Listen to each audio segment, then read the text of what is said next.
From Julio Cruz and Gaylord Perry to Alvin Davis and Harold Reynolds to father and son back to back bombs.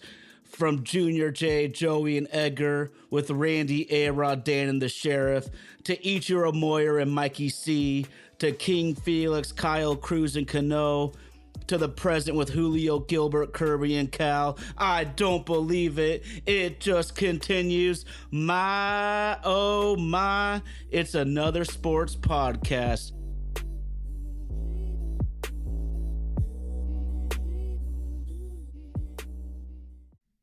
My, oh my, it's another sports podcast. We rep it from Nashville to Albuquerque to Little Lake Stevens and everywhere in between.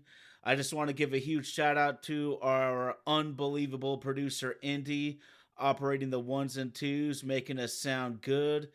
And then, of course, making his triumphant return to the ring, he's put on jersey number 45 because of this epic comeback. He is floating like a butterfly, stinging like a bee. RG, welcome back, my friend. Well, let's have a little bit of fun with this one and go back for him, all right? Don't try to compare us to another bad little fad. It's the Mac in a bag. Give it something that you've never had. I make you pump, pump, wiggle, and shake your rump. Cause I be kicking the flavor that makes you want to jump. How high? Real high. Cause I'm just so fly. A young, lovable, huggable type of guy. And everything is to the back with a little slack. Cause inside out is wiggity, wiggity, wiggity, whack. That's your boy Ty Talks Woo, 24. woo. The return of that dude RG. My oh my, it's another sports podcast. It's time to go to work. Well, as y'all can already tell, we bring the funk and the flavor to this beautiful sport of baseball. We will touch on all major sports topics, but we always dive deep into our beloved Mariners. It was I looked across the entire schedule, RG, for the entire season, and this was literally the toughest road trip the Mariners would face the entire season. I was hoping for a 6-4, but we came out 4-6. What are your first thoughts on this East Coast road trip? I'll throw you two. I'll throw you two. 4-6 wouldn't have been bad if we were the Mariners from 5 years ago. But with all the shit that's been talked, with the way that our staff has been built, with the promises that have been made, we should be in this season. And unfortunately, it's American League Championship season or bust. Nothing else this year would be acceptable. All that bullshit about 54%, you could throw it out the window. This is supposed to be the year that we're supposed to be able to get in there to compete. 3 straight series losses is not acceptable at this point. I'm sorry. I'm not going to sit here and tell you that the glass is half full. We need some work done. We need some work done, absolutely. Julio had had a very now let me start over again and slow that down. Julio had a very productive day today, but I swear that's not enough to be able to get this thing done for him. That's too much money in that boy's pocket for us to get one good game every 10-year average like the Nas and Jay-Z battle. That's where we're not going to be able to survive off of that. Yes, we have some injuries. Yes, JP is just coming back. It looks like Polanco may be hurt. We recall Clase up. We send down Urias. We need a bat. We need a bat. Simple as plain as that. We need a bat. And the bullshit is that we can't afford one. Because if we could afford one, we would have gone after Matt Chapman in the offseason. Oh, he wouldn't do this here. He wouldn't do this here. If you looked at Matt Chapman's stats, I would love to be able to have that right now. Luckily, we've gotten the majority of these guys away from the Mendoza line. So we are doing well. Ty France smoked the shit out of a ball today, but we were salvaging getting swept today, is what I'm looking at. We were salvaging getting swept today. So I'm not going to be too overly optimistic and tell anybody that we're back. I'll wait until we get done with this stretch of divisional opponents, see if we can keep the Houston Boogeyman from just shattering our dreams over the next 4 days. See if we can get some wins over the Angels, who are playing better ball than they thought, than any of us thought we should. And Oakland is doing what Oakland has done for years, just be feisty and just staying in the mix. So yes, that was a very tough road trip, but to me, in order for us to be able to create that distance that we need to give us some breathing room, luckily the AL West is bad. The AL West is really bad right now, but all of that can flip in the next 7 days. We're gonna need offensive production. Yeah, and it's tough to watch sometimes because you feel if the opponent gets 5 runs, we're toast, and it's not an absolute. We scored 9 runs today, but let's just look at where the consistency factor is, RG. So over this 10 game East Coast swing, we scored 3.4 per game. 3.4 per game ain't going to get the job done, even with the best pitching staff in baseball. And then this is baseball. So even if you have the best of the best, you are going to get touched up at times. And our pitchers gave up 5.1 runs per game. So, I mean, let's be real. We kind of got our asses kicked a little bit there. And you said it, man. Like, a team that wants to compete for an American League Championship Series is not going to lose 4 straight when 2 of those are the Nationals. I'm not going to get totally worried or crazy about this thing, though, because I thought 5-5 would be adequate.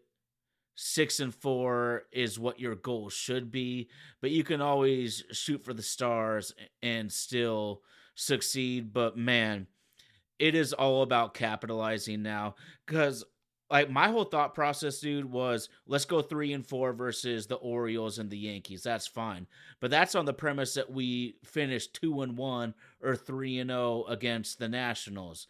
So now it's time. Our feet is to the fire coming up because we have Houston, Angels, Oakland, Kansas City, and the Chicago White Sox coming up for the next several series. We got to make hay, bro, because we did not capitalize as well as we should have on the East Coast.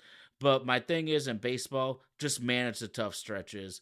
But if I'm going to be that lax, man, about managing the tough stretches, then your ass better come through when you have good opportunities. And for the next month and a half or so, it's good opportunities to stack up wins.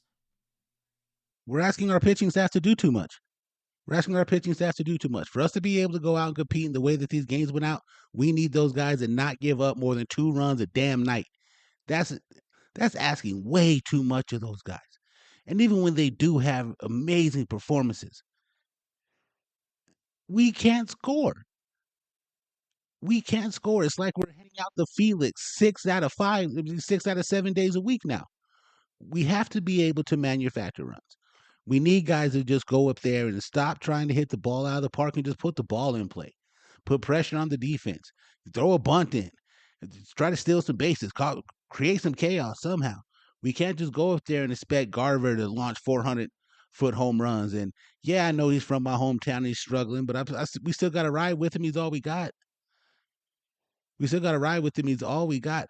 I look at Aaron Judge's numbers right now, and then look at where Julio's at. And I'm like, man, something has to be up. Maybe the pressure's just getting to him. Maybe there's something wrong in the swing. And then he came out today, and he had very two productive swings at the end of the game, where he hits the home run, and then he gets the base hit that helps break it open.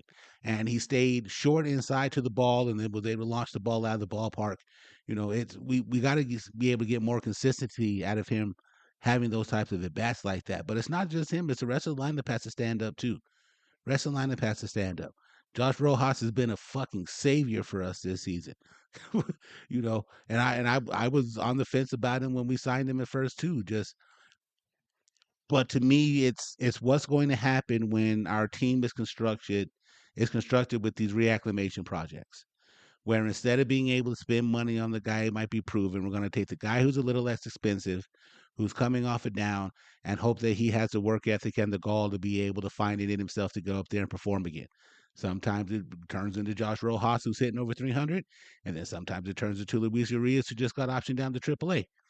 But we're like built like that all up and down the lineup. Even Polanco's not doing Polanco things that we expected to do. I still remember that night I was driving through Illinois, And you, and Tyler went crazy. Me, you, and Indy went crazy when it was like, oh God, we got a guy who's consistently just gonna hit doubles and hit doubles and hit doubles. He seemed to have left that behind at the Minneapolis airport before he took that flight up on Delta to the Pacific Northwest. But again, it's baseball. We're still just in May. There's still a lot of time to be able to try to get this thing right and figure it out. We're in a good position, but I'm telling you, man, we need to we need to be able to start putting these things away. Yeah, absolutely. So for me, I do think we need to add at least one or two bats, one impact and one maybe contributor, not a star, not even a stud, just a contributor. But the fact is, we also have a lot of guys like you were referencing Polanco and Mitch Garver. We have a lot of guys that are underachieving right now. And I don't know exactly what it is. Is it our hitting philosophy as a team? Is it the ballpark? Is it the marine layer? It's probably a lot of it mixed together, but we absolutely need Polanco and Garver and Haniger. We need these guys to at least be close to their baseball card. And then you were talking about not hitting and putting all of the stress on the pitchers. So I just looked at the 4 game losing streak they went through from Wednesday, May 22nd through Saturday, May 25th, RG. We scored 1.5 runs per game. We didn't even score 2 runs per game. How in the hell do you expect to win baseball games when you can't score 2 freaking runs? And so I'm not going to Mariners apologist a lot of the times, but there's no excuse for not scratching out more than 2. On the positive, and it can be a negative, my good friend Eric Neal was on with us the other week, and I was pointing out how guys like Rojas and Dylan Moore were playing so well, and he pointed out we need our best players to play better. If Demo and Rojas are our best players, we ain't gonna win shit. But I'm gonna give a shout out to my brother Nick. My brother told me this weekend, and I never heard it before. He called him "Do It All Dylan," and "Do It All Dylan" is doing it frickin' all, man. During this 10 game road trip, the dude batted 355 with 3 home runs, 6 runs scored, 4 doubles, 7 RBI, and 7 frickin' walks, good for a 450 on base percentage. Can some of y'all step up like Dylan has? Man, if any of these guys could scratch their potential the way Demo has, we'd be in a much better spot, dude. Bro, I'm telling you, man, thank God for Dylan Moore. Just been able to just been able to do his job and come in and fill in holes when we've needed someone to come in and help take over these offensive ranks, man. Just happy to have that dude. Happy to have him part of the team. Happy to see him doing well. And if you really want to show your appreciation for Dylan Moore, like I said in the off mic conversations that we have, start beating down the block for that dude to make the All Star team if he continues on this hot stretch. He's Mm. going to be the one that deserves to go represent us in the Midsummer Classic. Keep beating down the block for him. Start beating down the block for him now. Go buy a jersey. Go buy a bobblehead. Support that dude. Let's do what we can other than just screaming at the radio and the TV to show that dude some love. Because really, without the way he's been playing, man, we starting to look like Drake versus Kendrick. I tell you that. Yeah, I know one guy's a pop star and one guy's got bars. That's all I know about dude, I'm that telling thing. you, But man. I'm telling you, it's what did I before we had the breakout today. The only 2 runs we scored against the Nationals were both home runs. We are on pace to have the most runs scored off of home runs that we've ever had in the history of the Mariners. But that's not going to get us the AL West title. That's not going to get us into the wild card. That's not going to get us deep into the playoffs. We need to be able to start putting bat to ball and do a better job of having these. Why do we have to always go through these 5 games of inequity? We have 1 game of playing well. Some of the fan base starts blowing up like, "All right, we're back, we're back, we're back." It's not how baseball works, though, guys. It's not how baseball works. And I'll never tell another person how to fan. The way that you fan and the way that you watch the games, as long as we're cheering for the blue, hey, we'll all stay true to the blue together. But today, to me, isn't anything that we should be over the moon about. We played our asses off to salvage a series versus the Nationals. Amen. Tough road trip. Tough road trip. We need some home cooking. We need some home cooking, and it's going to start tomorrow. Our boy Bryce Miller is going to be on the mound already announced. He's going to have his shot to go shut down the cheating lineup. And for those of you in the area, if you it's tomorrow's a holiday. If you're not having that good barbecue, if you're not tearing up some Dungeness crab, make your way to the corner of Edgar and Dave, pack that place out, start banging trash cans. I don't care what you got to do. Bregman is from Albuquerque, and you could tell him you could tell him too much of madre and just start cussing that fool out. Just do whatever you can, man. But represent for us this week. We're gonna need you this week. Represent for us for those of you in the area who can make it out to games. Make it tough for the other team. We need that energy. Yeah, and I don't give a shit what the Astros record says. This is a dangerous team every time you play them, especially when you're an in division opponent. Framber Valdez has given us fits for years and years now, and that's who we're going to face on Monday night.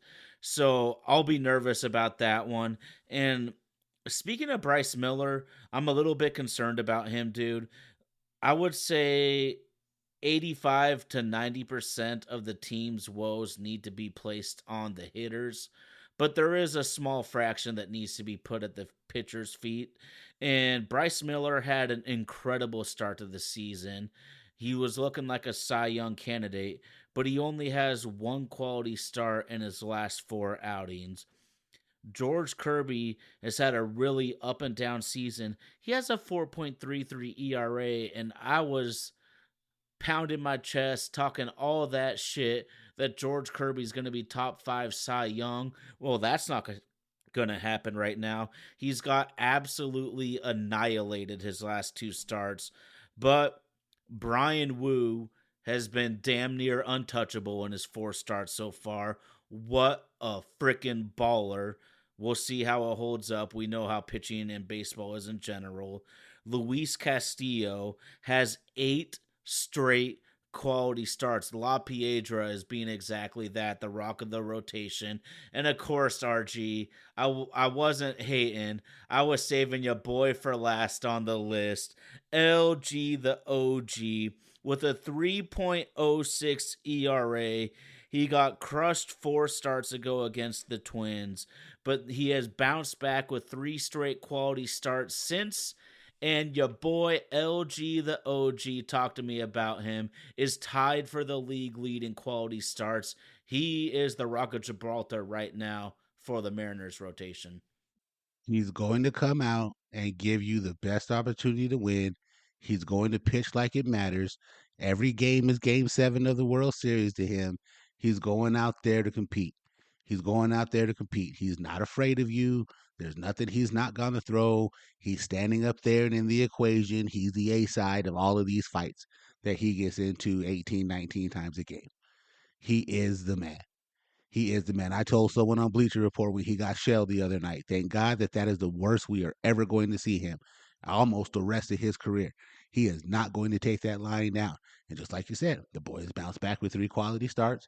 Um, I want to say that the metric for a quality start is 6 innings pitched with less than 3 earned runs giving up to a minimum of 18 batters. So that's more than half the game right there. Logan is out there doing what he has to do. It's just again going to be take a look at these numbers. Runs scored against runs against.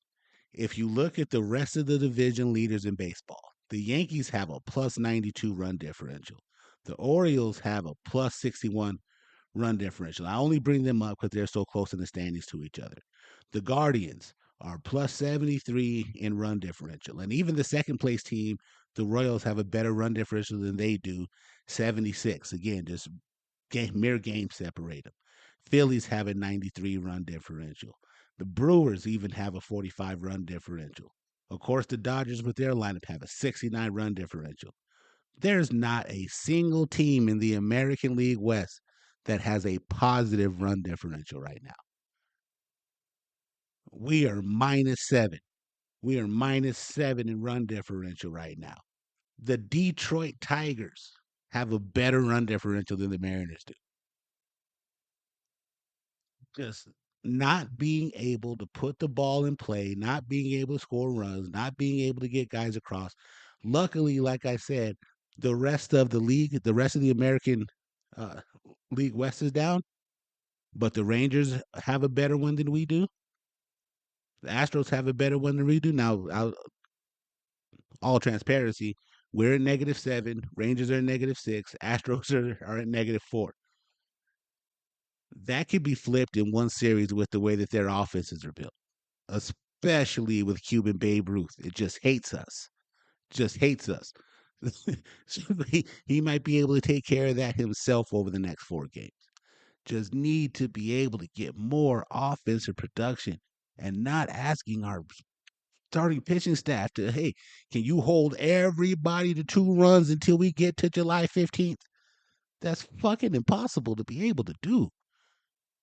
But still, we're in a decent position, still have a 3 game lead over the Rangers, 3.5 over the Astros, a chance to put Oakland and the Angels down this week. We have to be able to handle business. If we come out of this thing with any less of a lead than we went into, it may not be time to press the panic button, but it sure would be time to know where that motherfucker's at. Real talk, man. And you were just saying about handling your division. Our next 3 series are against divisional foes with Houston, Anaheim, and Oakland. And then 4 of our next 6 series will be against divisional opponents. So it's always insane to say it's a gotta have it game in the middle of a baseball season, but we got to do work right now because the division, like you said, the division's kind of shitty right now. We can put some major separation between us and our opponents. And you kind of read off how well a lot of the other teams at the top of the league are doing. And it points to me that the last 3 seasons for the Mariners, I was just like, stick around. We can make the wild card. That shit's not going to fly this year. Like, we have to win the division because the rest of the league is playing so well, at least enough teams are, that there's going to be no wild card for the AL West unless someone puts on a Moneyball type 20 game winning streak here. So it's really time to pump it up and get this thing going for the Mariners.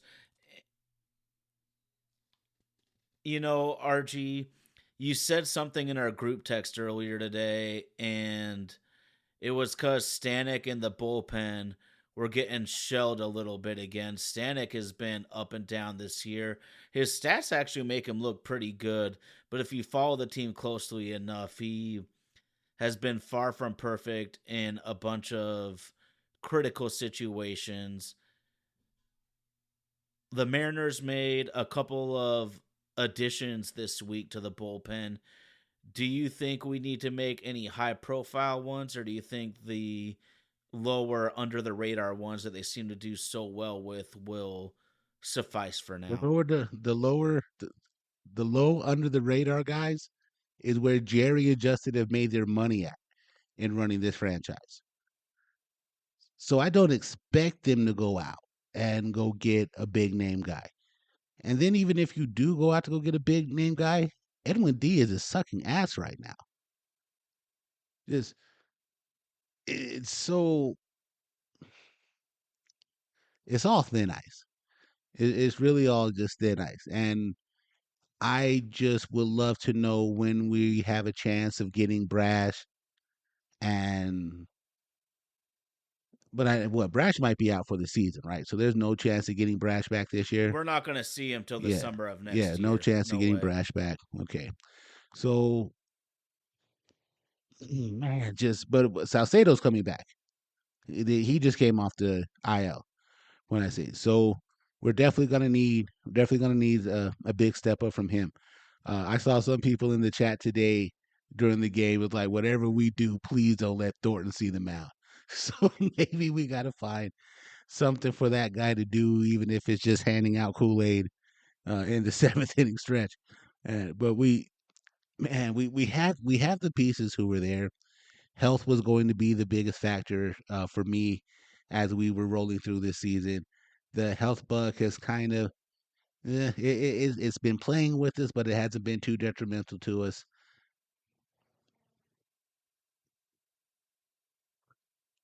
I just can't get over the fact that our offense is just so mediocre right now. The worst offense of a first. Mediocre. Hey, that's the nicest adjective I could think of. That's the nicest adjective I could think of. I could have said our offensive riffraff right now. We don't belong in the game, but that's just being a little too mean. Um, we just need more production, and we've been screaming this for years. Though it seems it's been like this is the same old story ever since we started playing more consistent baseball and actually being in the hunt through the last few games of the season. It's been the same old story about our offense, our offense, our offense, our offense. Something will click. For those of you who follow us on Bleacher, been rocking with us on Bleacher Report for a while, the running joke has always been our season doesn't start until we blow a series to the Nationals, and now we've just blown a series to the Nationals. So if you believe in those type of things, the 13 game winning streak is coming. But what happens if we don't get that 13 game winning streak? Do we have enough to be able to piece together a couple 4 wins, 5 wins, take a L or two because that's just how baseball works. Come back with 4 more wins, scoring runs. But like you said, if we're averaging what was that 1.1, 1.5 runs a game, that ain't Yep. gonna get us In that shit. losing streak, That yeah. ain't gonna get us shit. No. Oh man, just it's a tough time to be a Mariner fan again, and we're in first place. This is you're damned if you do, you're damned if you don't. I guess two things could be true at the same time. What you got for me? I say that all the time. In things way more important than sports. I'm talking about politics and social issues and stuff like that. Two truths can be right at the same time, man.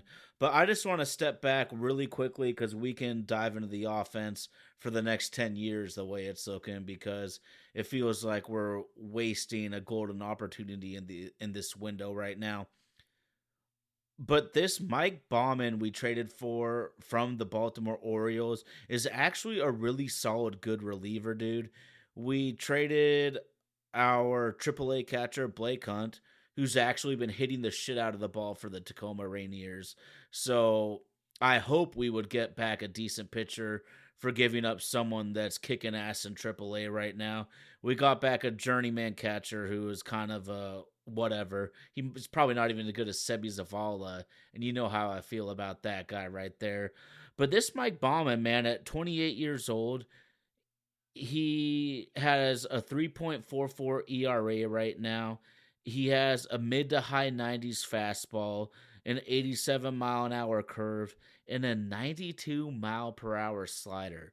We've seen this Mariners organization do work with dudes with sliders and sweepers, such as your.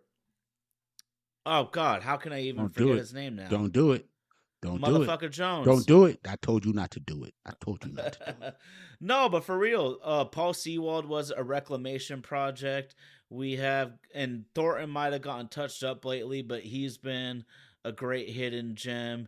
They found some random asses with sliders and sweepers who have done serious work in the bullpen. I'm hoping this Bauman at 28 too.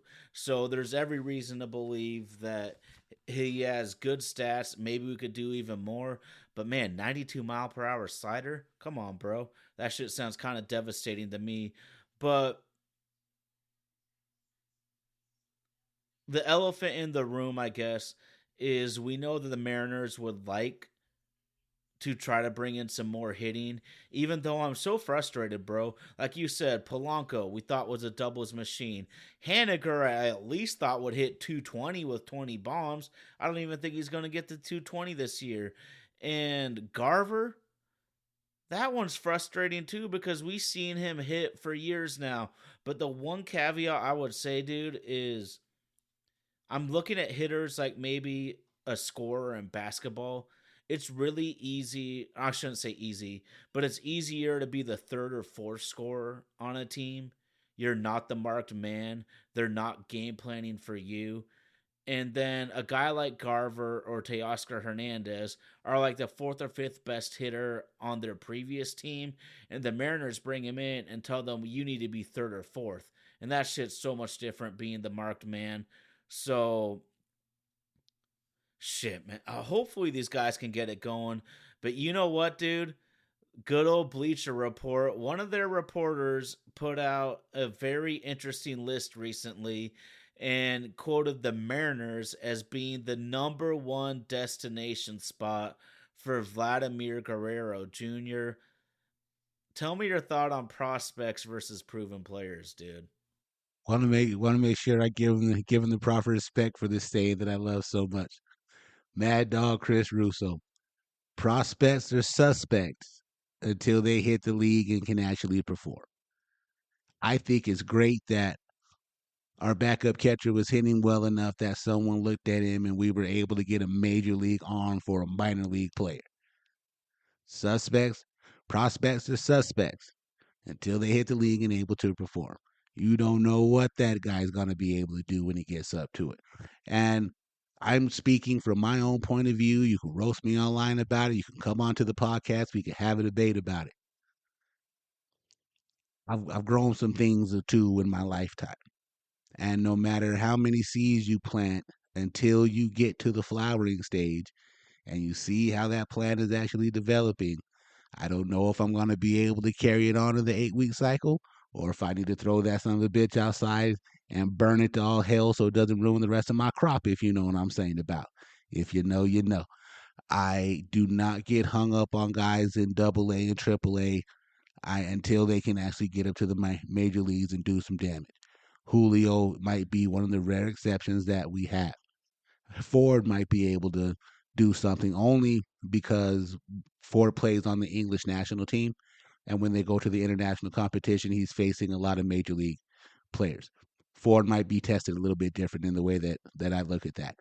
Other than that, whatever we need to give up, it may need to be an arm or two as well too, but we need offensive production. If we have a chance to be able to get Vlad, I will help Ty France and his new baby pack up right now, and they could go straight to Canada, where everybody can speak that French Canadian shit to him, and he can go up there and have a ball. But if we have a chance to get a bat like Vlad, I would absolutely take it. Um, some people probably aren't going to be happy with what we're going to have to give up to make that move happen. I'm okay with selling out one time to try to get us there. We did it with Cano, and that really did well. The Cano years are just kind of, but in order to be able to get a bat like Vlad, we're going to be have to be able to give up something. What are you willing to give up?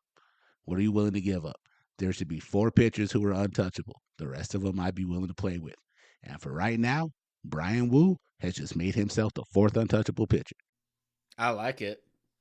I like it, man. I just had to put you on the spot there, but it's because I knew you would feel that way. And I actually love prospects, but it's just looking at the economic side of pro sports. Can you find guys that can ball out on minimum salaries?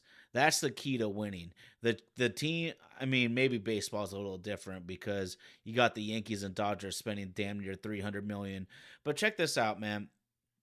So remember how a lot of Hold on, people went, hold on, hold on. Before you go, before no, you go, before you go, before you go. go. Let's break this down real quick. Look like that. With the money that the Yankees and the Dodgers are spending, are they spending any on that to not go out and get somebody proven? Are they putting their season hopes on guys who they may not even be at the major league level by the time we get to the All-Star break? No, they're going out and they're looking at winners. They're going out, they're looking at guys who've been able to perform. They're going out and looking at guys who've been able to do the damn thing before. Me and you are the only two rookies in the game who are going to set the world on fire right now, and they won't even give me and you a motherfucking bat. So I'm sorry, man. I just disagree, and I got to dead that right now. I know you love prospects. The way that you and Andy talk about the drafts and everything, the way that you guys that's dope to me to be that informed about it. But No, I get that. even with Ichiro. A rookie who won Rookie of the Year and the league MVP. And what did we win with Ichiro? Nada. Sorry, man. I do not get excited about a prospect until they're actually up at the major league level.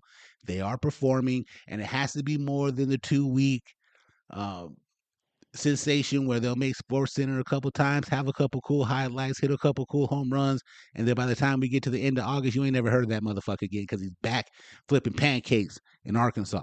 Just you win at the major league level with proven guys. You can have a couple of them, and hopefully you can come in and piece them together, be able to take two of them and make one decent ball player. But as far as that rookie revolution and the prospect revolution coming up, I think in baseball, it's the hardest sport to be able to do that in. If I'm that, and just my opinion, just stating my opinion. Well, just think about it like this. So, say you are drafted from college football to the NFL, you go from college football to the NFL. If you get drafted from college baseball, you have rookie ball, single A, double A, triple A. You got to advance like 4 or 5 teams between college and the top level. And you're right with the Yankees and the Dodgers. You get your like Mookie Betts, you get Otani, you get Garrett Cole, you get MVPs and Cy Youngs. But I still believe that prospects are crucial. That doesn't mean you actually play them all. It doesn't mean you promote them all. But this is what we're talking about is trades, bro. Because as funny as it is, we bitch and moan about the Mariners all the time and their spending. We can still be sharks upon the minnows in the really poor teams, and we've done that before. And I kind of looked back at the Luis Castillo trade because it's been a couple years now. And this is a direct quote at the time from CBS Sports. The Reds got a quote, huge prospect haul for Luis Castillo. Now let's look at who they actually got, bro. Noel V. Marte. Like you said, cup of coffee, 123 plate appearances and 316. That's fucking awesome. But guess what? The And guy is didn't that boy just get suspended. caught with a needle in his arm? He is still suspended right now. He's 80 game suspension, bro. Number 29 prospect in baseball, but he is serving an 80 game suspension. Edwin Arroyo is currently on the 60-day DL. He's hitting 248 in high A, high single A. Levi Stout, starting pitcher, cut by the Reds. The Mariners picked him up and put him on Tacoma. Andrew Moore, reliever, has a career 4.6 ERA in the minors. To me, I made a new quote after reading this, dude. A huge prospect haul equals lots of unproven players. That's kind of what you're speaking at. And then we can just look at how a trade turned out. Luis Castillo has been everything we hoped for. La Piedra, he's an absolute rock for the rotation, dude. And there was a lot of critics and fans that thought that this was a shitty trade for the Mariners. And unless lightning strikes 2 or 3 times for Cincinnati, the Mariners crush this trade. And so I'm looking that the Mariners have four of the top 100 prospects in baseball right now. There are only 3 teams in baseball that have more top 100s than the Mariners. Dude, let's move some dudes and really freaking go after this goddamn thing because we have a window. You said you have 4 untouchable starters. Tell me, Archie, how many teams in baseball have 4 untouchable starters? Maybe none. Hey man, if it has to become three, it has to become three. Wait, since we do a Yeah, good fair job enough. of always doing trades with the Reds that seem to work out in our favor more than anybody else, somebody let me know when we get a Ellie De La Cruz in a Mariner jersey. Just go ahead and just book it for us, baby. Just go ahead and just book it for us. I completely get what you're saying, man. Then I'm gonna go back to where we were at in the off season. If we had the capital to be able to make some of the moves, would we to handle this offseason a little bit better? I if we get Vlad at the trade deadline, are we just keeping him until October? No. Are we going to be able to keep him around? he'll be under contract for next season.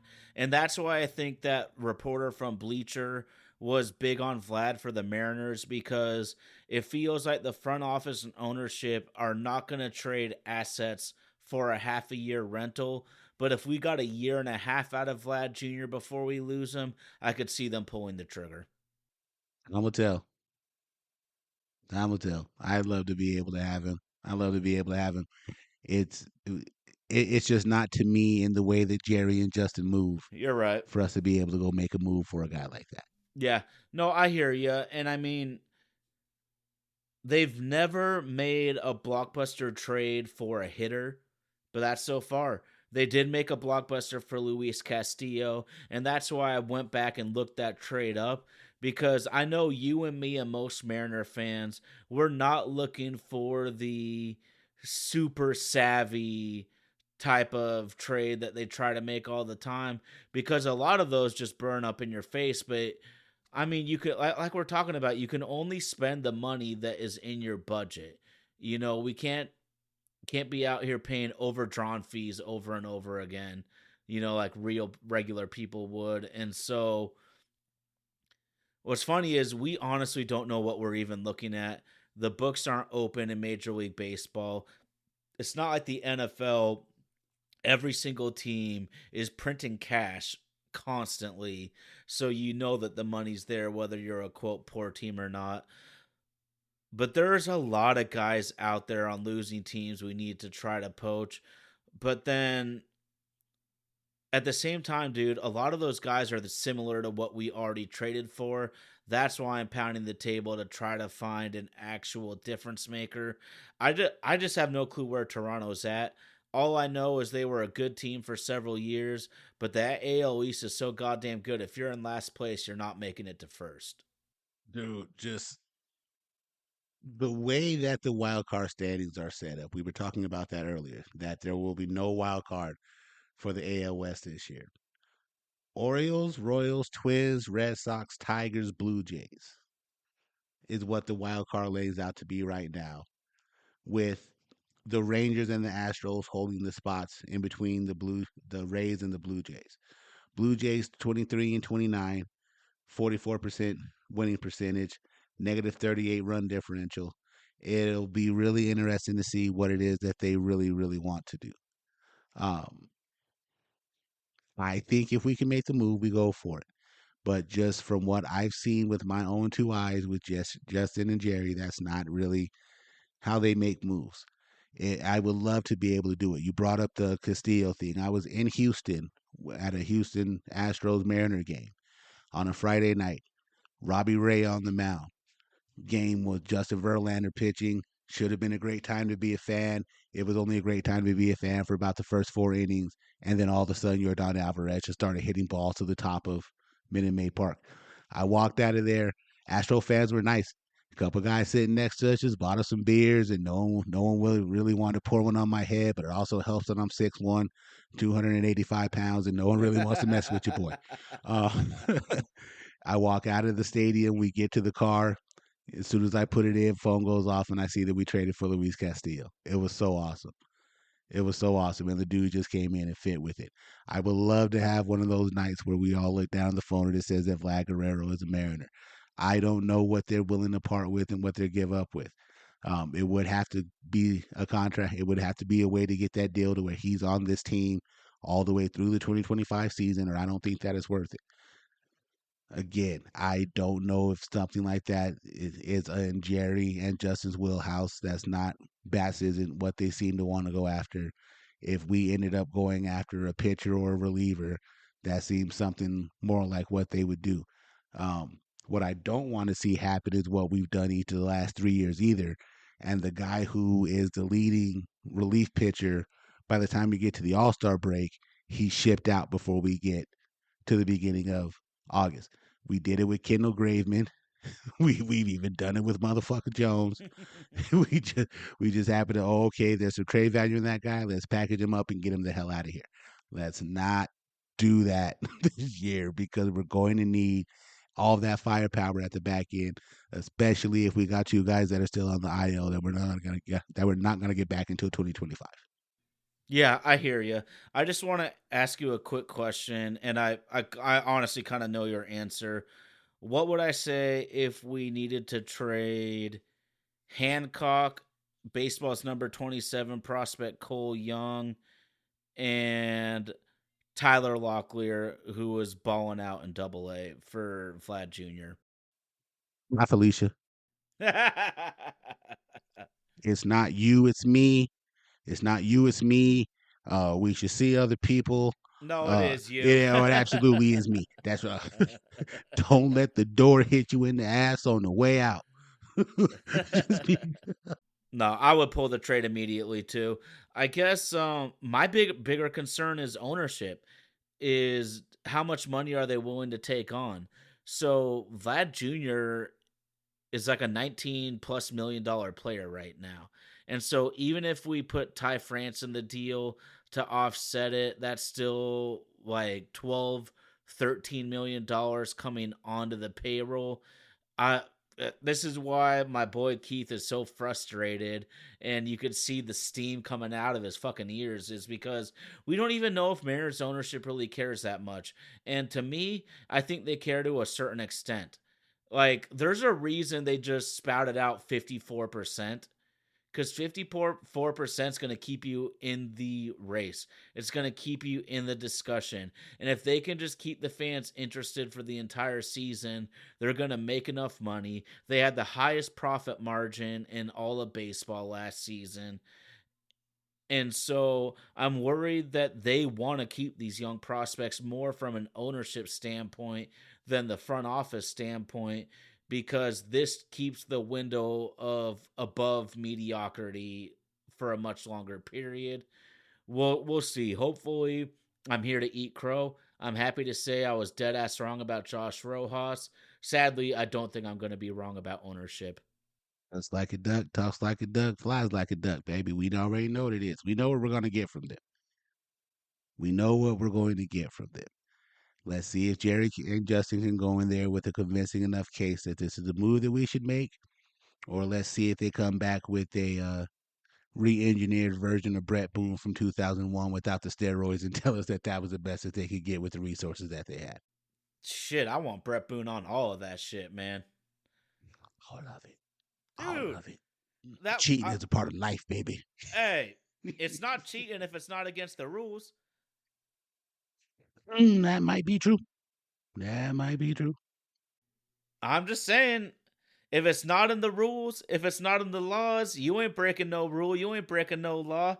All I know is that dude came in here and had maybe the best offensive season a second baseman's ever had, and they're gonna try to pop you for shit nowadays. I want all of the Mariners to be careful. You can't be stupid. You can't be rogue. We know that there are scientific ways to get past this and that. That's a discussion for another day. But Quick clean, baby. Shout out to those of you walking around with the heating pad with quick clean in your drawers right now. I've been there before. Shout out to all of y'all. dude, it's been really disappointing, and we're in first place. No good deed goes unpunished, I guess.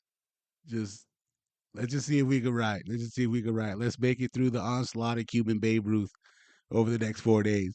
And I like our chances against the Angels and the A's. So you know where I stand, man. You ride with the Eagles, I ride with the Seahawks. So you might not have experienced this. Bro, do you think we apologized when we made the playoffs at 7-9? Hell no. That 7-9 playoff team was the Beastquake run. Maybe the greatest run in football history was from a 7-9 playoff team. So you ain't ever gonna see me apologize for being mediocre as shit and making the playoffs. We might be one of those random ass Washington Nationals types that has barely a winning record and somehow takes it all the way. Our hitting's not going to allow that, but you know what? All you need to do is catch lightning in the bottle at the end of the season, man. That's just that simple. Bobby Cox, the manager of those awesome Braves for what, 15 years in the 90s and early 2000s, they won one title, and he always said it is just random as shit when you get to the playoffs. It is. It is. Anything can happen. Throw all those stats and all those analytics and all those performances and all those headaches right out the window because the roller coaster ride is going to happen. You saw it with Texas last year. Texas couldn't win a game from the time the September started, and when by the time it was all said and done, they was holding the commissioner's trophy, right and bright over their heads. Man, just it's a crapshoot when it gets into the tournament. It's one of the greatest tournaments that I think exists. Just oh man, just oh, I just don't see us being able to sneak in the back performing the way that we are, not being able to score runs. I think that's the most shocking that we're in first place and we have the third worst run Mm. differential in the division. Well, I can see why we have that run differential, dude. Because you got me looking now with displaying how we are kind of mediocre at best versus teams kicking ass and taking names. The Mariners have the second fewest runs in the American League right now. The second fewest runs in the American League. That shit's not going to fly. And I'm not asking them to somehow be, the Oakland A's with Canseco and Mark McGuire juiced out of their minds. Like, I just want them to be okay. If we can just be I, we're gonna be I. But we'll see how that goes, man. Baseball is a crazy sport to follow, dude. Because was it like Monday or Tuesday night? I was so pumped. I was talking shit to everybody. The Mariners with an epic come behind win versus the Yankees. I couldn't be more hyped. And then 5, 6 days later, I couldn't be lower on the team. And I think that's why we love following baseball is you're gonna be up and down for 162 games. I hate the Yankees for three reasons. One, they're the Yankees. I hate the Yankees for 1995. Even though we won, I hate the Yankees for 1995 just because that was the first time we took a swing and we hit the bully in the block on the mouth. Then we get to 2000 and 2001. And yeah, I know that could equate to four, but I'm the one telling this story. You shut the fuck up. I cannot stand the New York Yankees. Any glimmer of hope that we ever get against him, I will ride to the moon. Can't stand him. Can't stand him. We have the greatest comeback against a guy who's probably the best closer in baseball right now, and we just take him to the woodshed and just wop wop wop wop wop dot fuck him up. Wop wop wop wop wop. Watch us do our stuff. Then we come out and just blitz him. Then the bottom falls out, and we lose the last two. Then we go to Washington and we effectively scored 2 runs in 48 hours. Just it's just typical Seattle Mariner baseball. It's just the way that being a Mariner fan is. Highs are the highs, the lows are the lows. But just it's going to be real interesting. It's going to be real interesting. We just need to be able to put bat to ball somehow. I'm tired of being able to say that, of having to say that. We need to find a way to get it done. Amen, brother. Amen. Got some got some breaking news here, man. Breaking news here. Reigning MVP Ronald Acuna Jr. is going to be out for the remainder of the 2024 season with a complete tear of the ACL in his left knee.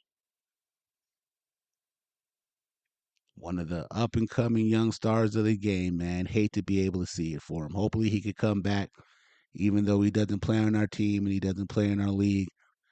When you are not watching Mariner baseball and you're just enjoying baseball as a whole, as we all happen to do, he's one of the best to be able to watch, man. Just his talent is undeniable. Hopefully, he could bounce back from this and coming back to electrifying the fields, giving fans what they want, and just keep bringing good energy to the game. When it's one of the good guys, man, you really hate to see it.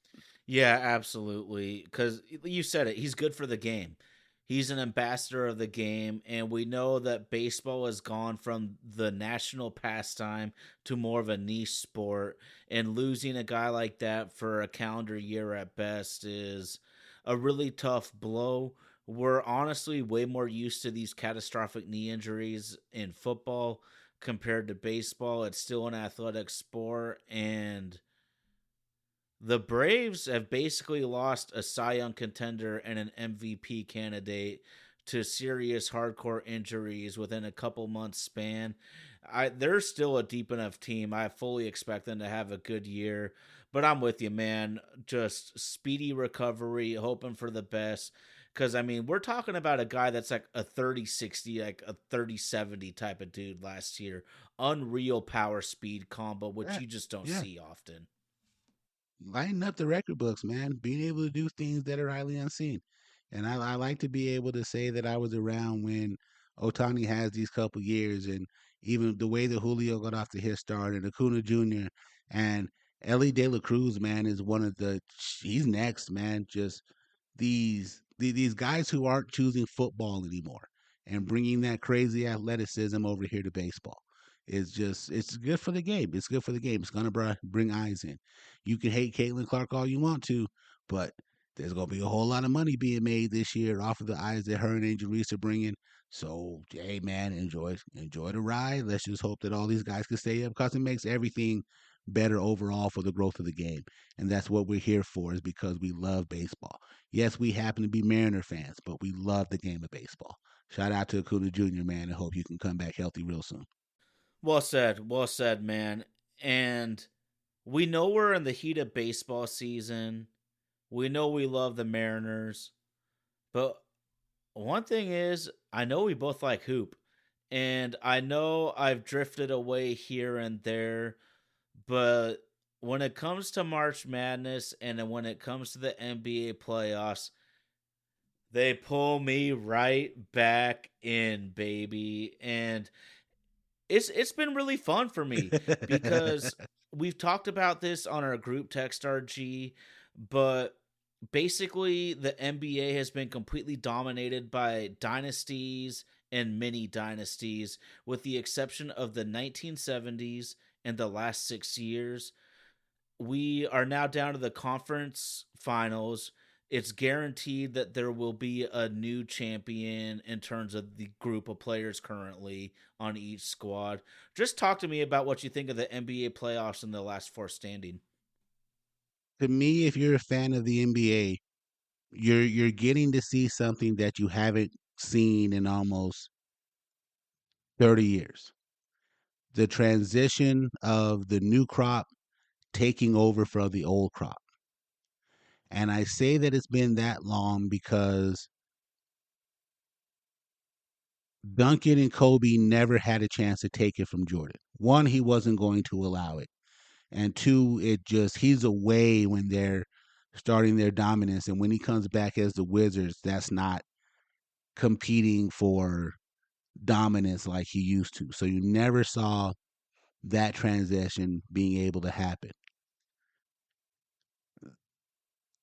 I've said a couple times where I can't tell you if LeBron took the league from Kobe because to me it wasn't Kobe's lead to give. So we miss out on it from 2008, 9, 10, 11, 12 into the Heat Big Three, go from there. Where we did get a glimpse of it was Steph Curry and LeBron. And to me, that's not so much of a changing of the guard. That's I'm here on this level too, and you were going to have to go through me now in order to be able to get something. And then to team them up with Kevin Durant just becomes the ultimate cheat code. It's you thought that Drake versus Kendrick was 20v1. Nah, the very first time we got that battle when Golden State said we don't have enough to beat you on our own, we're just gonna go get the ultimate cheat code and win two more titles and go to three more finals. None of those superstars from the 2010 to 2020 area are anywhere involved right now in the playoffs. LeBron's home, Steph's home, KD's home, Kawhi Leonard is home, the dynasty killer himself, he's home. This is a new young crop of guys who are out here willing to take this thing over. I'm going to say it's going to be very hard for the superstars of 10 years ago to be able to get back in it because it's the new crop of these young athletes is just off the chain. And God forbid They find that guy down in San Antonio, Victor Wembanyama, one veteran player to be able to play with. It's a wrap. It's a wrap for them. Right now, we got the Boston Celtics versus the Indiana Pacers. We got the Dallas Mavericks, who have become Ty Talk's new adopted team since they did him a favor and took out Oklahoma City. And if you don't understand, the line behind that is real simple. Oklahoma City used to be in Seattle, and they left in the middle of the night, just like the Colts did to get their asses out of Baltimore back in the day, because no one wants to pay that expensive ass rent to live in Seattle, Washington. But you got the Mavs versus the Timberwolves. Timberwolves have a young up and coming Truth. cat named Anthony Edwards, who, for all intents and purposes, might have the older school of them mentality, where he doesn't really want to be friends. He wants True. to get out there and show you that he's the best. Right now, it's kind of catching up to him, like he's hit that wall because he's had to do so much physically and mentally. Shout out to the homie Bronny Jones on his podcast. Talks about how Anthony is carrying 14 feet of alleged buster with him because Rudy Gobert and Anthony Towns might happen to be two of the worst guys in the world at being over 7 feet tall.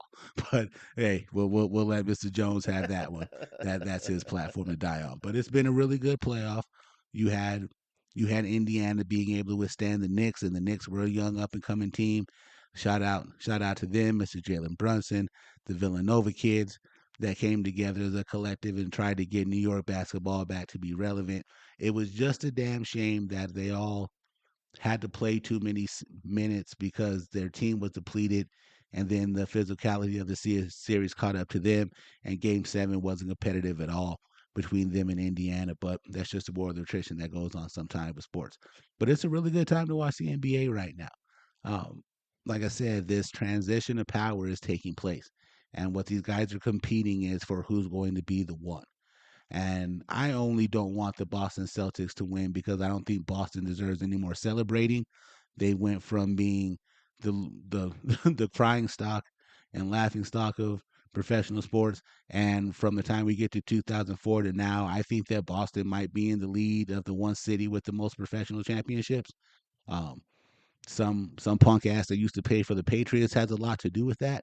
But all of them, it takes a success, and all of them have been to the finals, from hockey to baseball to basketball, even to football. And I think it's very rare to have a city that's been able to do that all in in the same them in LA, just them in LA. I think they're the only two in the last 20 years that have one title in each of the four major sports. And I could be wrong about that, but I doubt it because I'm pretty good at that shit.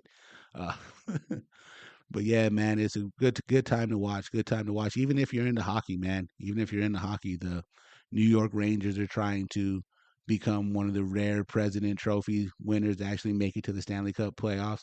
If you're unaware what the President's Cup is, the team with the best record in hockey gets presented a nice little cup to be recognized for their accomplishments, and it's almost a death curse too because no President's Cup winner in the last 12 years has won the Stanley Cup. So Rangers are trying to debunk that, and they had a pretty good game today in their battle with the Florida Panthers. So it's just a good time to be flipping through the TV. We got a lot of options right now. If you're into the WNBA, we got to give a shout out to our girl Caitlin Clark. Finally got her first W the other night, hitting a dagger three to get the job done. But she is also understanding the lineage of this league and how it goes down. That she is going to be the one, but she is going to have to outplay somebody to be able to go do it. That girl Jewel Lloyd up there in the Pacific Northwest gave her 37 and 10 the other night. Woo! I told the, you. the, I told you. she was ready to go out the jump. It was like, That just in young case woman's you filthy, forgot, bro. I'm the best thing up here in Seattle sports right now, and I'm gonna whoop that ass and show you. Sometimes you gotta pop out and show fools, and she was ready to go. Gave Caitlin 37 and 10 the other night, and the Storm's victory over him. But it's those growing pains she's gonna have to go through. And it's not just her too. What was it? Girl from the Sun the other night just took out Angel Reese and had no qualms about it. It was like, I'll do that shit again if she comes back on the court. they're bringing a lot of eyes, they're bringing a lot of attention, and what it is it's making people to pay attention to women's sports, and that is something that has been long overdue. Let's not just make this about two names in a rookie classicum. It's the fact that women's sports in this particular genre of sport is getting the recognition it deserves, and that is long overdue for those women. You've got some killers out there in that sport, and now they're getting a chance to be able to get their talent showcased, and it's all for it. It's all for it. Harrison Bucker may not think so, but I do. I mean, he had his opinion. I talk about being tone deaf on when to speak it. Maybe at his church congregation amongst people with the exact same beliefs as him might have been a better platform. Not where I think 60% of college graduates nowadays are women, and he's saying it at a college graduation. That's neither here nor there, bro. But so the Indiana Fever came to Seattle this past week, and you are the one that was even astute enough from down in the Southwest to know the Seattle Storm are one of the most popular WNBA teams within their own region. And when Caitlin Clark came to town, it was the most sold Storm game in the history of the franchise. They've won, I think, 4 titles in their history. Extremely popular, Hall of Fame players, and that's the type of needle moving that Caitlin Clark is doing. So good for her. A rising tide raises all ships, and I do kind of like how a lot of the established WNBA veterans are full of piss and vinegar about this. It makes for a good league. And leagues that have defined villains and quote good guys, it's good for the pro sports league no matter which it is. It gets the fans interested, and more importantly, can you get casual fans interested? Are you the type of sport that can get your cousin, your wife, and your sister to want to watch? That's when shit becomes really successful. So I love that. You left me so much food for thought. So hockey is a sport I didn't play growing up, and I love to watch it because it's extremely entertaining. But I don't understand the minutia, the scheming, the tactics the way I do the other sports. But one thing that was awesome was last year the Seattle Kraken made the playoff. They made a crazy first round upset over the Avalanche, who on paper was a vastly better team. It was lit up and crazy up in the Northwest for the Kraken. They had a come back to Jesus type of year this year, which the analysts actually said was going to happen. But you're right, fun times. And in terms of the NBA, I think Adam Silver is a doofus. I think there is way too much talent. There's way too much talent and skill in the NBA for the ratings to be dropping his entire tenure. So I put it on him. Like, they need to market the league smarter. Tyrese Halliburton and Anthony Edwards needed to be on TV 4 times as much as they have been, because people when they're watching hoop will recognize, like, yeah, you can put on the main teams and the main old stars, but you're going to tune out quickly if it's a boring game. You put those kind of dudes on and you got guys like me saying, holy shit, who is that guy?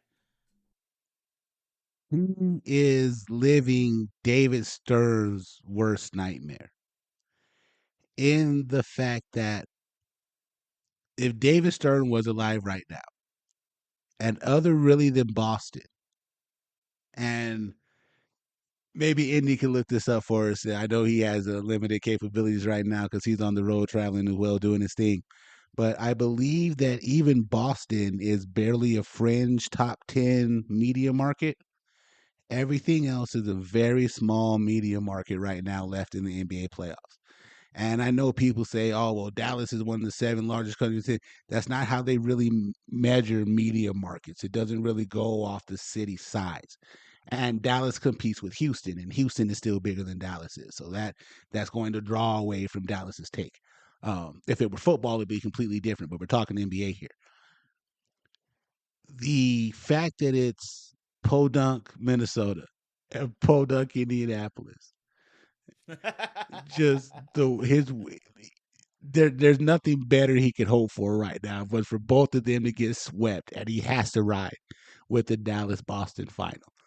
Denver, Miami, even Miami's a small media market. Yeah.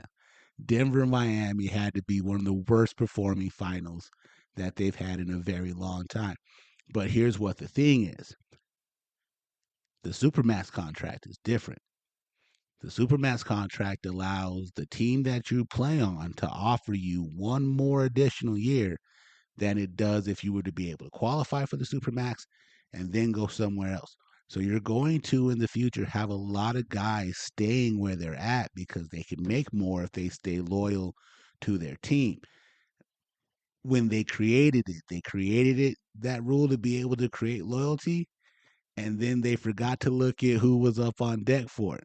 Luca has a chance to make $500 million if he stays in Dallas. He ain't going nowhere. Jason Tatum has a chance to make $500 million. He ain't going nowhere if he stays there because the local team you play on can offer you more than anyone else because the local home team gets to give you one more additional year than the other team does. What happened when Ant gets up for that? He's already qualified and he stays in Minnesota. What happens with Halliburton qualifies because he made his rookie team and he stays in Indianapolis. Paulo Banchero, that's a bad dude. What if he decides to stay in Orlando? You're going to have some of these superstar legacy teams without the superstar legacy players who are going to be the new wave of this generation carrying it. And that's where he's going to have a major problem is that the Lakers may not matter in 2 seasons once LeBron is gone and have to go through that whole rebuilding phase. And unfortunately, God rest his soul, they don't have a Kobe on deck to be able to pull them out of that fire. The Knicks are his next best chance to keep eyes on a top media market with the team. I honestly think the Knicks are better without Julius Randle. And they're going to have to figure that out as Julius Randle comes back. Problems you do not want to have. Bulls ain't been relevant since Jordan left the first time. Yeah, they had a couple cute years with Derrick Rose. Tell me what they've done after that. It's going to be really tough for the NBA to be able to survive this changing of the guard when arguably the best player in the NBA right now, Nikola Jokic, plays in Denver, Colorado, and does not play for the Broncos. Think about that for national TV attention. Okay, I hear you. I just get him on TV. Force feed him though. I mean, the NFL, the preeminent team right now is the Kansas City Chiefs, and you want to talk in the middle of the country here. You got to get your best players on TV and hope that the fans are going to recognize who's balling out. And it might be kind of a painful process. But I mean, look in the history. The Chicago Bulls were complete trash before they got Michael Jordan. The Cleveland Cavaliers were complete trash before they got LeBron James. The Miami Heat, they've actually always been good, but they got D Wade, then they recruited LeBron. Like there are teams that can become ultra popular from a TV and rating standpoint if you put them on TV enough for us to learn about these guys. And then the biggest factor is I don't know how they're gonna do it because of the players union, but they got to have guys playing more. Football allegiances are different. Football allegiances are crazy different. I was listening to, I was listening to Shannon and Ocho Cinco talk about this. With the amount of money that Amazon and Netflix are paying to have these games put on, and Gilbert Arenas was trying to scream, was like, well, you guys need to take more power and lock out, lock out. And Shannon was like, you don't understand how football works. Even if we did lock out, the fans don't care. The loyalty in football is to the team and not to the players. So they are going to watch Kansas City versus Cincinnati, even if Mahomes and Burrow aren't out there. We are all going to end up on Stream East. For those of us who aren't willing to pay for Amazon and Netflix and everything else you're going to have to watch, carry this year just to be able to watch football on the holidays, we're going out there to go get it. The NFL is like the NFL is crack, baby. The NFL is crack when Frank Lucas was selling it, pushing that blue magic. We are going to do whatever it takes to get our eyes to that NFL product, no matter who's out there. Even if they're playing third strings, no name, lockout guys, the NFL is a drug in the United States of America that is like no other. Basketball does not have that leeway for it. Baseball definitely doesn't have that leeway for it. Baseball is still recovering basics from their last work shortage. You got these shitty TV contracts that are going out. Teams dropping. Guys are gonna have to pick up the tabs for regional sports contracts. That will never happen in the NFL. No matter what it is, we watch it. Everybody think about when it's the last two games of the season and the playoff teams are hurting or are sitting their starters and everybody. You think those games say dips in the ratings? Nope. You think attendance is hurting? Nope. Matter of fact, attendance might be higher in those because people who paid for those high dollar seats who don't want to go watch it, they're going to put them up on the market. And oh my God, I could take my kid to an NFL game and send these seats, and it's not going to cost me what it would have cost me in week 16. Done. Football's a drug like no other in America. So they don't have that like they don't have that. Basketball is going to have to make the move to an international product, just like what baseball is, because a lot of their superstar talent right now, especially if the league is going to be in the hands of Luca and Joker moving forward, and Wembyamba too. You're those international eyes are what's going to get it. And that's what makes basketball contracts very expensive. That's why NBC is about to blow up TNT, paying them more for it, especially in the year with the Olympics getting ready to come on. That blitz that NBC is going to put together for that advertising is going to be off the fucking chain, my brother. But again, football, basketball, and baseball don't have the leeway that football does, being able to have your dominant team in a small market because we follow football in a way differently than we do any other sport. Okay. Well, and here's the thing too, I guess, is you get to see these teams though. Like, when am I ever going to watch a Kansas City Royals? When they play the Mariners, and that's it. And so I do see what you're saying from the publicity standpoint, because you got to be able to see them. If I can't watch them, I'm not going to watch them. So Yeah, and they know what they're doing. They know what they're doing. Reason why the NFL is number. They have it's a very unfair fight. Very unfair. I don't think the NBA knows what they're doing, but I mean, hey, you're right. It's an unfair fight. It's an unfair fight for them to go against the NFL, but they gotta compete with themselves though, and they gotta get to at least that level, because ever since the Warriors and Cavs rivalry stopped, it's been downhill on viewership, and the league has too much quality for it to go down. So I'm not saying I have all the answers. I don't get paid 20, 40, whatever $1 million that Adam Silver is, but they got to come up with something. Oh, they're gonna come up with a way for a lot of us to pay attention to what's going on, and we'll use that to segue into our next topic. LeBron James Jr. is reportedly right now at the top of FanDuel and DraftKings list to be the number one player drafted in the NBA draft. Now, here's the kicker in the room. There's been long talk of speculation just because he has always said it is his dream to be able to play with his son. Are you buying into the notion that LeBron James is going to force his way onto whatever team that drafts his son, even if his son gets drafted? I don't think he needs to force it. If I'm an NBA owner, I was looking at the standings and looking at all 30 teams. At least half the league would be insane not to at least try to sign LeBron. Now, you and me on text message were going over the league calendar for the NBA. So the draft will happen. And then 2 days after the draft is the deadline for player options to be declared either way. And then about 10 days after the draft, free agents can sign with whoever they please. LeBron James, as we know, has a player option. So this is the thing. Would I spend a first round pick on Bronny James? Maybe not. It's a weak draft, anyways. I looked at the top 50 prospects. I know like three guys. I know like three guys. And you were talking about the international standing. This is your best point about where the NBA needs to go business wise, because two of the top five picks are going to be Frenchmen. Wembyama took the league by storm. Frenchman. We know about Joker. We know about Doncic. We know about Giannis. We were talking about maybe the best thing for the NBA All Star Weekend would be the world versus the U.S. That shit might be absolute fire.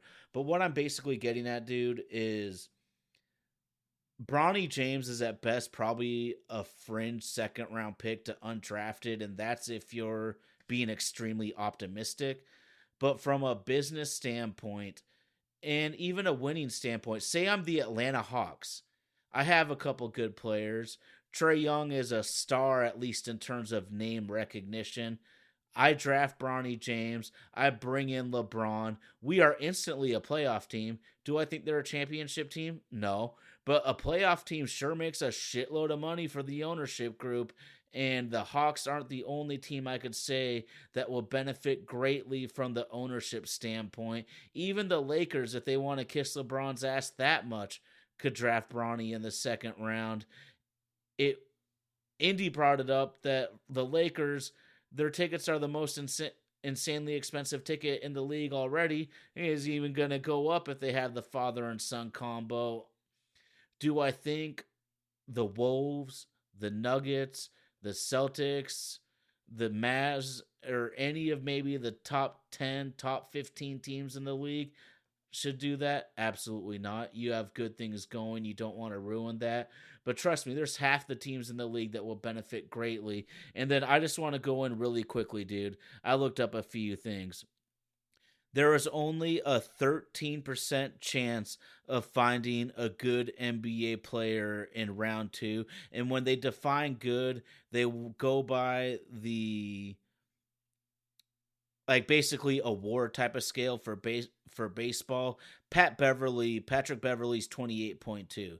So I'm not talking about a superstar, just a quality NBA player is a 20. 13% chance of finding a good NBA player. Only 2.5% of all second round picks ever have made an all star team. If I'm in the bottom half or bottom third of the league, I'm drafting Bronny in the second round and just praying that I can get LeBron.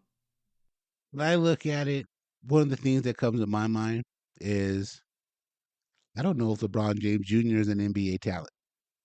I don't. I don't. 6'1", maybe 200 pounds, was medically cleared to be able to play, and shout out to him for battling through that cardiac arrest because God knows that's a scary thing to be able to see, especially to a young man.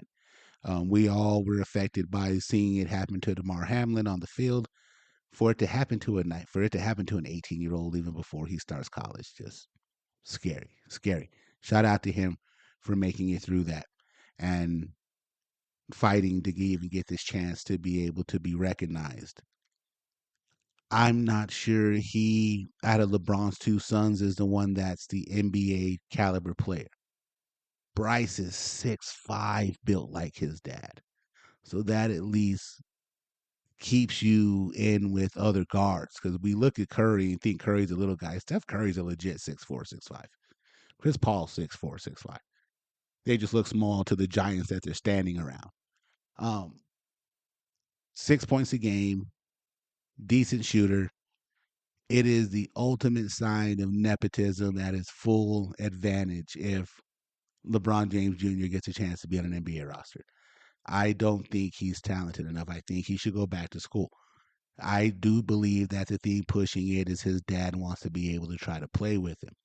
And then there's also the the runaround we're already starting to get, where Bronny says it's not important for him to play for his dad. His dad is saying he needs to be his own man, and I'm not going to go interfere in the combine, this, that, and the other. I think that's absolute bullshit. I think the plan is already in place for someone to be able to make the trigger, pull the trigger on it. We're just going to have to wait 6 weeks to be able to see it before they can do it legally. Again, shout out to the kid for having the perseverance to fight through his health problems and everything that he's needed to get done in order to get to this point where he could even be considered for this. But again, for me, I don't personally think he's good enough to be in the NBA. Could he make a G League team a lot of money for 2 weeks? But I just don't see him being talent. I just don't see him having the talent the way that he is. ESPN isn't going to see it that way. They're going to hammer this thing home to try to get somebody to draft him. And if you even see Kendrick Perkins was on TV the other day saying, "Nah, we shouldn't be doing this at all. That kid is not ready," and they just shut him down. But he's going to have the power of the media machine behind him. He is going to have his dad working this in the back scene. Maverick Carter and Rich Paul are two smart men.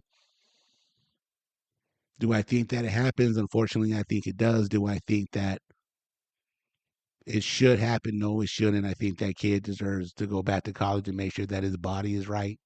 NBA game is tough. NBA game is physical. Let at least give him the fighting chance to have a decent career. But you also then look at sons of the great ones. Jerry Rice's kid is going to have a chance to get in the league and see if he could be anything like his dad. Marvin Harrison Jr. is going to get a chance to be in. Those teams are kind of hit and miss. Archie Manning sucked ass, and both of his kids are better than he is. Tell me how many points that Michael Jordan's kids averaged at the University of Illinois and the University of Central Florida. Shit, just talent doesn't always trickle down. Yeah, but it wasn't on the strength of him being the leading carrier of that team, though. I know it was more than Bronny because Yeah, one of them went to the yeah, NCAA just tournament. it's tough. It's tough. It's tough. Well, I get that. I'm just saying, like it. It is. So I think why I've taken my stance so clearly is because there's like 10 million losers on the internet that are just shitting on this young man constantly. And I don't think they get the big picture. Like, this is a business decision. And you want to talk about nepotism? Of course it is. And guess what? The world we live in, nepotism runs planet Earth, bro. Look at any rich and powerful person, whether it's the king and queen of England, whether it's George Bush Jr., whether it's Bronny James, I mean, Hal Steinbrenner, Jerry Jones' son. We could come up with a million different people where they became probably a billion, like rich and powerful just because of nepotism. So that's not something I'm going to get into. You're born into it or you're not for 99% of those people. What I am going to say though is just because I've been devil's advocate on this situation with Bronny James. NBA guys that had worse freshman year stats than him are Russell Westbrook, Draymond Green, Jimmy Butler, John Stockton, and Devin Booker. And then I look at a Northwest legend. I mean, he's not an NBA legend, but he's a Northwest legend. Avery Bradley, very successful NBA career. Never an all star, but 10-year defensive player. 6'2, with a 6'7.25 wingspan and a 37.5 vertical leap. Bronny James, 6'1 and a half, 6'7.25 wingspan with a 40.5 vertical jump. Now, I'm not the one that's going to toot the horn saying that Bronny James is a lock NBA star, even an NBA rotational or NBA bench guy, but it's not out of the realm of possibility when second round draft picks are basically scratch tickets from your local gas station. And just for what it's worth, CBS Sports right now has Bronny James ranked as their 56th prospect, which means he's 4 picks in the draft opposed to out. So take it for what it's worth, but I am pounding the table that there's a lot of idiots on the internet that don't really get the big picture of why this is reasonable within the context of everything in terms of $1 billion industry. It's going to have the chance to change the fortunes of one franchise, even if it's just lightning in a bottle for 2 years. Because LeBron's not going to sign more than 3 years. That's just not what he does. It's going to give you a chance. Can you make this thing happen and parlay it into media success, promotional success, ticket sales success, and success on the court before LeBron hangs it up? It's going to be very interesting to see how it plays out moving forward here over the next 5 weeks leading to the draft. But before then, we are going to have a pretty exciting NBA Finals with the final score just coming in. The Matsumoto Mavericks now have a commanding 3-0 lead over the Minnesota Timberwolves. Boston had the 3-0 lead over the Indiana Pacers. They'll at least get some name recognition with some players and some cities who were who at least have more than 5 high schools in them representing the NBA this year's in the finals. So we'll definitely see if the machine allows this to come through in its fruition. But for all intents and purposes, it does look like the NBA Finals is going to be the Boston Celtics versus the Dallas Mavericks, and there's a very interesting dynamic in that too. Kyrie going back to Boston after all the fun stuff that happened there during his tenure. Boston fans aren't the most polite Oh. fans in the world. They didn't even appreciate having Bill Russell while he was there, but that's just how it goes. You don't get your flowers until after you die. Man. Well, it's going to be fun. They're both 3-0 right now. And what's funny to me is the semifinals were extremely competitive, but as you know, it's an extremely skilled league, but the skill level that Kyrie and Luca bring to the table, the skill level plus the creativity, I just love it. Oh, absolutely. If this is the matchup that we get, I think it's a wash. I think that Kyrie and Luka are too much for Boston. Um, But again, we still got to. They still each have one more win to get to secure it, and then the NBA Finals will be starting on June 6th on your local ABC networks. There, your man Ty Talks 24. I'm that dude RG. Shout out to the super producer Andy coming to us all the way from Charleston. He is on a road trip right now. We wish him the best in his travels. Normally he chimes in a little bit more, but he's working remote with doing the equipment that he has to without his studio there with this. So we thank you for always making it sound like $1,000,000. Our last segment of the night is one we want to be a little bit serious about and kind of take off our podcast headphones and put on something that's real that we want to talk to you about. I want to make sure I get his name correct before we get into the segment. Mr. Grayson Murray, professional golfer this year, member of the PGA Tour, aged 30 years old, was playing in an event this weekend, withdrew himself out of the event on Friday, talked about suffering an illness. 24 hours later, the report comes out that Mr. Murray had passed away. No one really knew the circumstances of it. They just said what he told them, that he wasn't feeling well when he left the course on Friday. Earlier today, as of this recording on May 26th, this is Sunday, his parents released a statement earlier in the day that he took his own life at age 30, living a dream, and just succumbed to his demons at such an early age. And I'm a little bit older than the guy is. I'm not the oldest man in the world. I'm 40 years old, but I have seen events like this happen throughout the course of life. I want to give a shout out to two of my brothers, Mark Young and Aaron Skinner.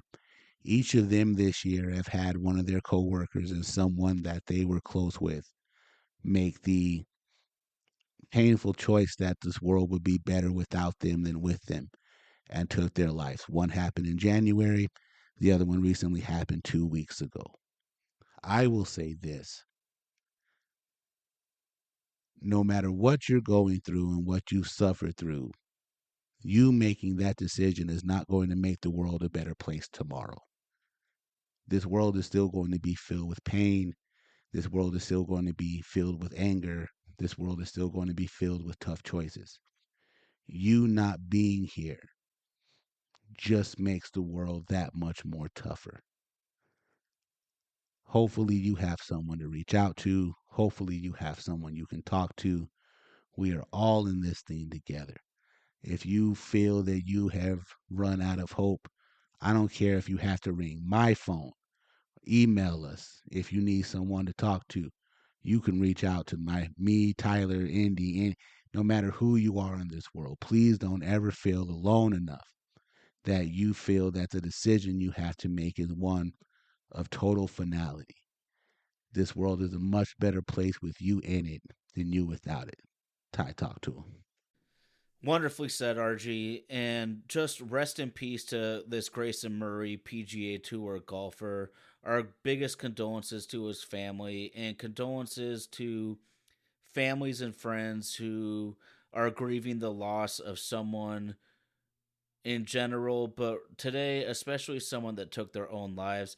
RG, you made the most poignant text I've seen in years today when you texted me that one man's dream can be another man's nightmare. We're not trying to get in this man's head at all, but you always think that being a pro athlete, having millions of dollars in career earnings, PGA Tour wins, that all of that will just automatically buy you happiness. And we don't know what goes through people's minds all the time. And a lot of people suffer in silence. And in the year 2024, as a society, we are better than ever about being open and about being accepting towards different mental illnesses, but we're still not 100% of the way there yet. And we just want to reach out since we have this platform to tell people that to call your friends, call your loved ones. If you know Ty Talks 24, if you know RG, if you know Indy, reach out to us because we care. Nobody wants to see anyone pass away, especially by their own hands. You never think this would happen to a pro athlete because we all just think that that life must be so glamorous, but obviously he had deeper issues than any of us could comprehend. I just want to give a quick shout out right now. If anybody is struggling at all, if you're struggling at all with suicidal thoughts, call or text 988, or if you want to talk to a person live, 1-800-273-TALK. 1-800-273-8255. 1-800-273-TALK is the suicide and crisis hotline. And because of reading up on this Mr. Murray as well, there is an alcohol abuse helpline, 844-714-7186. 844-714-7186. We like to keep it live. We like to have fun on this show, but we're a group of people that care about people. We care about society. We care about loved ones. Do not be afraid to reach out if you need help for any issues. We truly care about every listener, and way beyond that, the reason we can chew the fat so well with each other is we're people's people. We wish the best for everyone. So please don't be ashamed and don't be afraid. Reach out if you need help. There's nothing more important in this world than the people in it.